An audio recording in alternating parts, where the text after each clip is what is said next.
Welcome to ज्ञान सेतु। तो आज की इस वीडियो में हम अपने बिहार दरोगा प्रैक्टिस सेट का सेट नंबर 3 डिस्कस करने वाले हैं। तो यदि आप आगामी बिहार दरोगा का एग्ज़ाम देने वाले हैं तो आप पूरी वीडियो को आराम से देखिए, इस पूरी प्लेलिस्ट को फॉलो करिए। ये एनसीईआरटी बेस आपके रहेंगी और आपको डेफिनेटली यहाँ से क्वेश्चन देखने को मिल जाएंगे। आइए हम शुरू करते हैं अपने बिहार दरोगा सेट नंबर 3 को। तो चलिए, हमारा पहला क्वेश्चन है कि गुप्त साम्राज्य के किस शासक को भारत का नेपोलियन कहा जाता है और उसने कविराज की उपाधि भी धारण किया था। तो गुप्त साम्राज्य के शासक समुद्रगुप्त को भारत का नेपोलियन कहा जाता है। समुद्रगुप्त को उसकी सैन्य विजयों के कारण इतिहासकार वी स्मिथ ने भारत का नेपोलियन कहा था। प्रयाग प्रशस्ति अभिलेख से उसके विजयों की जानकारी मिलती है। सिक्का पर बीना बजाते हुए चित्र अंकित करने के कारण ही उसे कविराज भी कहा गया है। तो right answer is option B, इसको समुद्रगुप्त। नेक्स्ट क्वेश्चन, दिल्ली सल्तनत के किस सुल्तान ने रक्त एवं लौह नीति अपनाई थी और सिजदा और पाबोस की प्रथा शुरुआत करी थी। तो दिल्ली सल्तनत के जो सुल्तान थे उबलबन, इन्होंने रक्त एवं लौह नीति का अवलंबन किया और इन्हें ही सिजदा और पाबोस प्रथा शुरुआत करी। सिजदा और पाबोस एक वेलकम करने की, एक स्वागत करने की, अपने राजा के प्रति अपनी उनके प्रति अपनी इज्जत रखने मतलब उनकी इज्जत करने की एक प्रथा हुआ करती थी। तो गयासुद्दीन बलबन ने राजत्व के सिद्धांत को मजबूत करने, विद्रोहियों को मंगोलों से निपटने के लिए रक्त एवं लौह नीति का अवलंबन किया। उसने दरबार में सम्राट की प्रतिष्ठा बढ़ाने के लिए सिजदा यानी झुककर प्रणाम करना और पाबोस पैर को चूमने जैसी प्रथा शुरुआत करी थी। Right answer is option B. Next question है हमारा कि 1905 में बंगाल विभाजन के विरोध हुए स्वदेशी आंदोलन के दौरान अमार सुनार बांग्ला गीत किसने लिखा था। तो अमार सुनार बांग्ला गीत ये रविंद्रनाथ टैगोर के द्वारा लिखा गया था। रविंद्रनाथ टैगोर ने 1905 के बंगाल विभाजन विरोधी आंदोलन के दौरान अमार सुनार बांग्ला गीत लिखा था, जिसे लोगों ने जुलूसों में गाया और यह गीत 1971 में बांग्लादेश का एक राष्ट्रगान भी बन गया। रविंद्रनाथ टैगोर ने भारत की भी राष्ट्रगान लिखी है।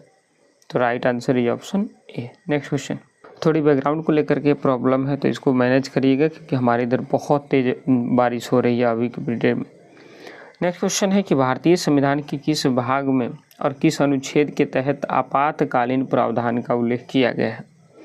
तो भारतीय संविधान के अनुच्छेद आपकी 18 और अनुच्छेद 352 से लेकर के 360 के बीच में आपातकाल इमरजेंसी प्रोविजंस है।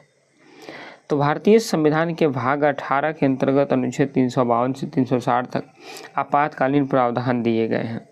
इसमें राष्ट्रीय आपातकाल अनुच्छेद 352 में आता है, राष्ट्रपति शासन अनुच्छेद 356 में आता है और वित्तीय आपातकाल अनुच्छेद 360 में ये शामिल है। तो right answer is option B. Next question, संविधान सभा के प्रारूप समिति के अध्यक्ष कौन थे, इसमें कुल कितने सदस्य शामिल थे। तो संविधान सभा के प्रारूप समिति के अध्यक्ष डॉक्टर बी.आर. अम्बेडकर थे। इसमें कुल 7 सदस्य थे और डॉक्टर बी.आर. अम्बेडकर का चुनाव जो था पुणे सीट से कराया गया था। तो 29 अगस्त 1947 को गठित प्रारूप समिति के अध्यक्ष डॉक्टर अम्बेडकर थे। इसके अलावा इनके 7 सदस्य थे। 7 सदस्य में आपकी N Gopala Swami Ayyangar, Alladi Krishna Swami Ayyar, K M Munshi, Syed Mohammad Saadulla, N Madhavrao, T Krishnamachari और डॉक्टर अम्बेडकर, ये 7 लोग इस समिति के सदस्य थे। तो right answer is option B. Next question है कि भारत के नियंत्रक एवं महालेखा परीक्षक के कार्यकाल कितना होता है। तो भारत के नियंत्रक एवं महालेखा परीक्षक कंट्रोलर एंड ऑडिटर जनरल के कार्यकाल जो होता है 6 वर्ष होता है और 65 वर्ष की आयु तक होता है। अनुच्छेद 148 के तहत नियुक्त भारत के नियंत्रक एवं महालेखा परीक्षक का कार्यकाल पद ग्रहण करने की तिथि से 6 वर्ष 65 वर्ष की आयु तक होता है और नियुक्ति भारत के राष्ट्रपति द्वारा की जाती है। तो right answer is option number B. Next question, Suez नहर किन 2 जल निकायों को आपस में जोड़ने का कार्य करती है। तो स्वेज नहर ये भूमध्य सागर और लाल सागर को आपस में जोड़ने का कार्य करती है। स्वेज नहर मिस्र में स्थित एक कृत्रिम जल मार्ग है भूमध्य सागर को लाल सागर से जोड़ती है। इसके बनने से यूरोप और एशिया के बीच समुद्री दूरी काफ़ी कम हो गई है और इसका उत्तरी प्रवेश द्वार पोर्ट सईद तथा दक्षिणी प्रवेश द्वार पोर्ट सुएज है। इसके कारण से एशिया और यूरोप के बीच काफ़ी व्यापार में इजाफा हुआ है। तो right answer is option B. Next question है हमारा कि भारत में दक्षिण पश्चिम मानसून में सबसे पहले किस राज्य के तट पर वर्षा होती है? तो भारत के दक्षिण पश्चिम मानसून में सबसे पहले केरल में वर्षा होती है। केरल के मालाबार तट से ये टकरा करके वहाँ पर वर्षा करती है। नेक्स्ट क्वेश्चन है कि निम्नलिखित में से कौन सी पर्वत श्रृंखला एशिया को यूरोप महाद्वीप से अलग करती है? तो एशिया को यूरोप महाद्वीप से अलग करती है यूराल पर्वतमाला। कौन सा? यूराल पर्वतमाला। रूस में स्थित यूराल पर्वतमाला कैस्पियन सागर प्राकृतिक रूप से एशिया महाद्वीप को यूरोप महाद्वीप से अलग करते हैं। तो right answer is option C. Next question हमारा है कि भारतीय रिजर्व बैंक का राष्ट्रीयकरण किस वर्ष किया गया था? तो भारतीय रिजर्व बैंक का राष्ट्रीयकरण ये 1949 ईस्वी में किया गया था। तो right answer is option number B. RBI की स्थापना हिल्टन यंग आयोग की सिफारिश पर 1 अप्रैल 1935 को हुई थी, लेकिन स्वतंत्रता के बाद 1 जनवरी 1949 को इस बैंक का राष्ट्रीयकरण कर दिया गया। Right answer is option number B. Next question है गरीबी उन्मूलन और आत्मनिर्भरता किस पंचवर्षीय योजना का मुख्य उद्देश्य था? तो गरीबी उन्मूलन और आत्मनिर्भरता ये आपकी 5वीं पंचवर्षीय योजना का एक महत्वपूर्ण कदम था, महत्वपूर्ण उद्देश्य था। 5वीं पंचवर्षीय योजना जो कि 74 से लेकर के 78 तक चला था, इसका मुख्य उद्देश्य गरीबी हटाओ था और आत्मनिर्भर की प्राप्ति थी। इस योजना ने जनता पार्टी की सरकार ने 1978 में 1 वर्ष पहले ही समाप्त कर रोलिंग प्लान शुरू कर दिया था। तो right answer is option C. Next question है हमारा कि न्यूटन के किस गति नियम को जड़त्व का नियम भी कहा जाता है? तो न्यूटन के प्रथम गति नियम को जड़त्व का नियम कहा जाता है। न्यूटन के प्रथम गति नियम के अनुसार यदि कोई वस्तु विराम की अवस्था में है या एक समान गति की अवस्था में है तो उसी अवस्था को अपनी बनाए रखेगी जब तक उस पर कोई बाह्य बल न लगाया जाए, और इसे ही गैलीलियो का जड़त्व का नियम भी कहा जाता है। तो right answer is option A. Next question, निकट दृष्टि दोष के निवारण के लिए किस प्रकार के लेंस वाले चश्मे का उपयोग किया जाता है? तो निकट दृष्टि दोष के निवारण के लिए अवतल लेंस का उपयोग किया जाता है। ये इसमें क्या होती है कि पास की वस्तुएं स्पष्ट दिखाई देती है परंतु दूर की वस्तुएं स्पष्ट दिखाई नहीं देती है। इसमें प्रतिबिंब रेटिना के पहले ही बन जाता है। इसके निवारण हेतु उपयुक्त फोकस दूरी वाले लेंस का उपयोग करते हैं।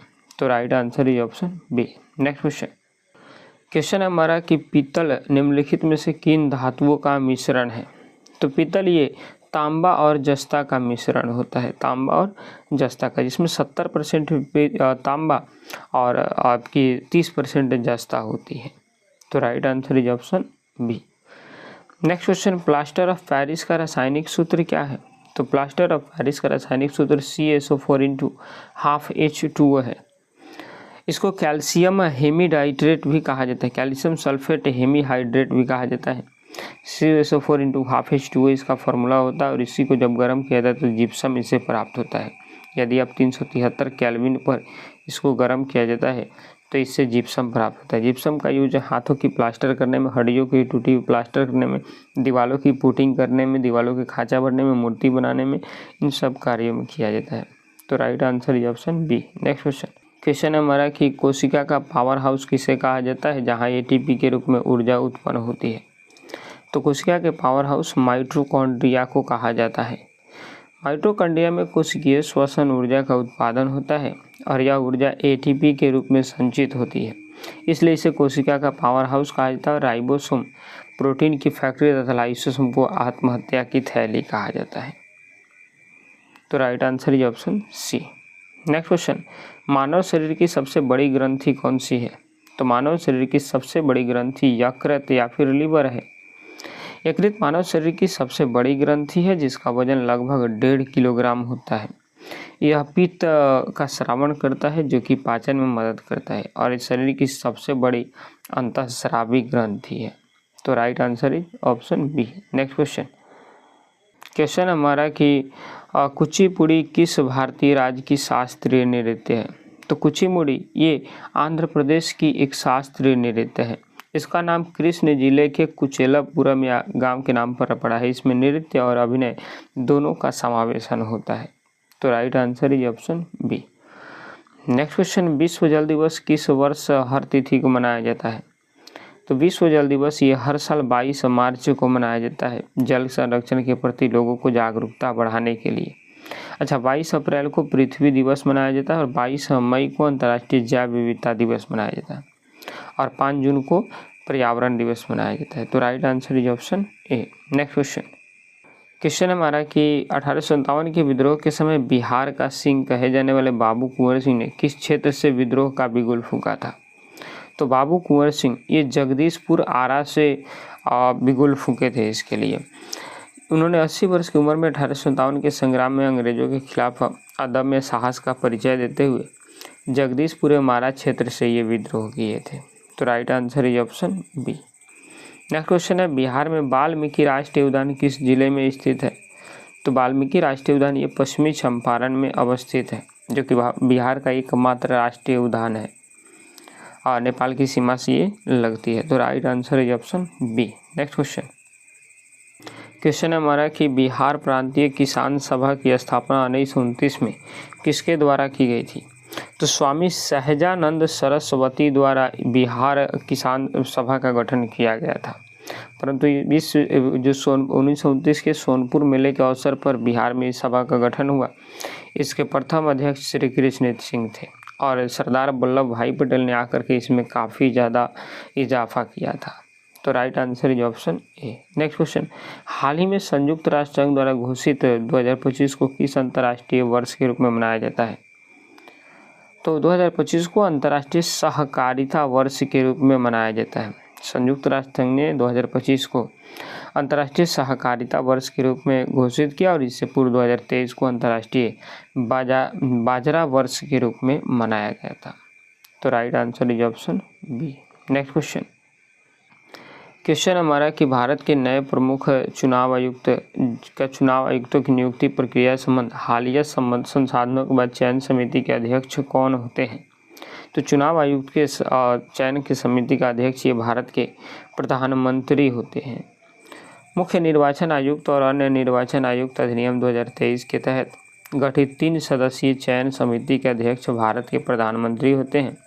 इसमें प्रधानमंत्री, केंद्रीय मंत्री और लोकसभा के विपक्ष के नेता सभी लोग शामिल होते हैं। तो right answer is option number C. Next question और आज की लास्ट क्वेश्चन, जनगणना 2011 के अनुसार बिहार में प्रति वर्ग किलोमीटर जनसंख्या घनत्व कितनी है? तो बिहार में प्रति वर्ग किलोमीटर जनघनत्व 1106 व्यक्ति है, जो कि भारत के सभी राज्यों से सर्वाधिक है। अच्छा, एक जो सबसे कम कहाँ है ये ध्यान में रखिएगा, अरुणाचल प्रदेश की है, 17 व्यक्ति प्रति वर्ग किलोमीटर स्क्वायर है वहाँ पर। तो यहाँ पर आपकी पूरी 25 क्वेश्चन आज की कंप्लीट रही प्रैक्टिस सेट। तो इसी तरह से आपको एक बेहतर प्रैक्टिस सेट देने का पूरा प्रयास किया जा रहा है। तो आप वीडियो को आराम से अच्छे से देखिए और अगर वीडियो पसंद आए तो लाइक करिए, चैनल को शेयर करिए। मिलेंगे आपसे एक और नई प्रैक्टिस सेट के साथ। तब तक के लिए जय हिंद, जय भारत।